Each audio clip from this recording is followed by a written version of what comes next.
Selamat datang di channel Faruk. Gimana kabar kalian? Masih sehat kan? Kembali lagi dengan saya yang akan menceritakan manga. Cerita manga ini menceritakan seorang wanita yang mengalami fobia dari kecil hingga dewasa. Dan bagaimana kelengkapan ceritanya? Sebelum itu ada quotes untuk hari ini.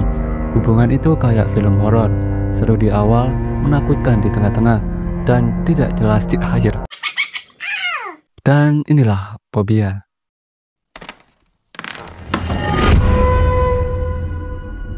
Cerita berawal di restoran. Ada orang yang melihat tas itu ada helai rambut, hingga rambut itu akan keluar sepenuhnya. Wanita itu seperti ketakutan saat melihatnya. Wanita itu langsung menutup tas itu, tapi yang punya malah menyuruh untuk berhenti, hingga akhirnya marah pada wanita itu. Wanita itu bernama Chime Hasida. Dia selalu takut dengan lubang. Saat bekerja, tiba-tiba di papan ketiknya ada rambut. Cerita flashback ke masa kecil, di mana fobia itu ada semenjak Jimmy kecil. Ketika kecil, dia selalu takut pada lubang. Jimmy bilang kalau ada orang di lubang itu, tapi ibunya bilang jangan aneh-aneh dan bermain sana, kata ibunya. Waktu Jimmy bermain di luar rumah, Jimmy mengikuti arah semut yang bergerak. Tapi saat melihat ke lubang selokan, seperti ada orang. Jimmy melihat orang itu seperti mayat. Ternyata itu adalah mayat seseorang yang dibunuh oleh orang lain.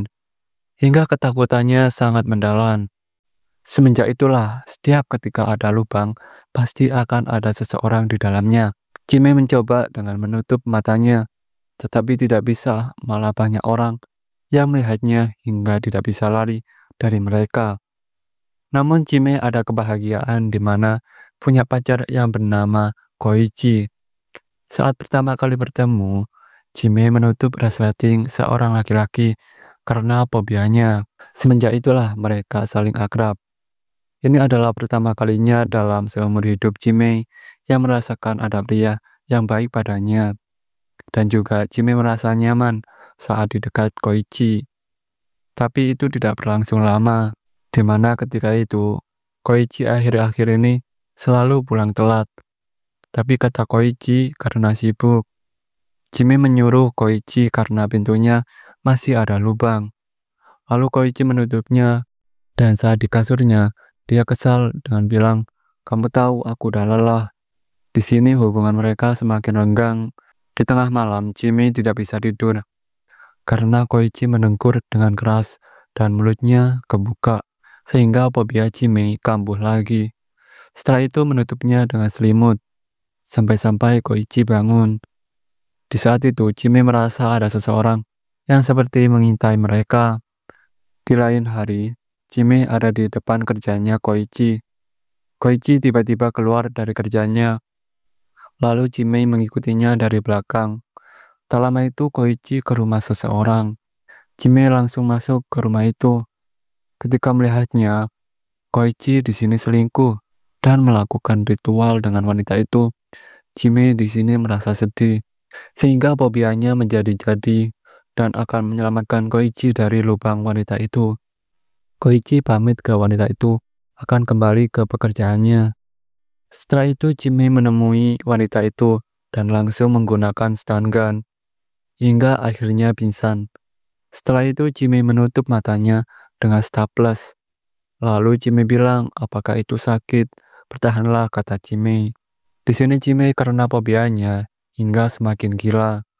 Tak hanya itu, mulutnya dijahit dong. Setelah itu Jimmy marah dengan bilang, "Aku melakukan ini untukmu, jadi bersabarlah," kata Jimmy. Namun Jimmy akan menutup lubang yang ada di bawah kakinya. Tapi tidak lama dari itu, Koichi datang dari pekerjaannya. Koichi kaget saat melihatnya. Ketika itu Jimmy bilang bahwa dia sudah menutup lubangnya. Tapi di sini Koichi sangat marah waktu itu. Tapi Jimmy bilang kalau aku sudah menyelamatkanmu dari lubang yang menyeramkan. Lalu Koichi bilang, "Aku tidak mau bicara lagi denganmu," kata Koichi. Di sini Jimmy kaget saat mendengarkannya, sehingga Jimmy seperti ditarik oleh tangan-tangan orang. Setelah itu, wanita itu dibawa oleh Koichi ke rumah sakit, dan kata dokter, lukanya akan segera pulih. Tapi ketika Jimmy berada di dalam lubang, pembiayanya secara tidak sengaja menghilang. Dan karena tidak ada kelanjutannya, cerita berakhir sampai di sini. Terima kasih sudah menonton, sampai jumpa di video selanjutnya.